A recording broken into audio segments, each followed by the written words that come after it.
കോഴിക്കോട് മർദ്ദനത്തിൽ പരിക്കേറ്റ് ചികിത്സയിലായിരുന്ന വയോധികൻ മരിച്ചു. കോഴിക്കോട് പേരാമ്പ്ര ചേനോളി കീഴൽമീത്തൽ ബാലനാണ് മരിച്ചത്. ഈ മാസം 8-ന് രാത്രിയായിരുന്നു ബാലന് സമീപവാസിയുടെ മർദ്ദനമേറ്റത്. വിവരങ്ങളുമായി രമ്യാദാസ് ചേരുകയാണ്. രമ്യ, മർദ്ദനമേറ്റ് ചികിത്സയിലിരിക്കെയാണ് മരണം സംഭവിച്ചത്. മറ്റു വിവരങ്ങൾ കൂടി.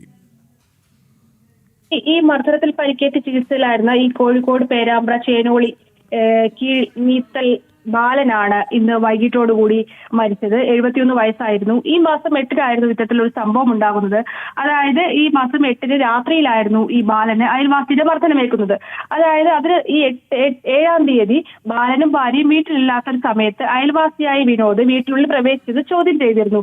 ഇതിനെ തുടർന്നായിരുന്നു ഈ അയൽവാസിയായ വിനോദ് ഈ ബാലനെ മർദ്ദിക്കുന്നത്. ഈ മർദ്ദനത്തിൽ രോഗിയായ ബാലന് കഴുത്തിനും അതുപോലെ തന്നെ നെഞ്ചിനുമെല്ലാം ഗുരുതരമായി പരിക്കേറ്റിരുന്നു. തുടർന്ന് ആശുപത്രിയിൽ ചികിത്സയിലിരിക്കെയാണ് ഇന്ന് മരണം സംഭവിച്ചിട്ടുള്ളത്.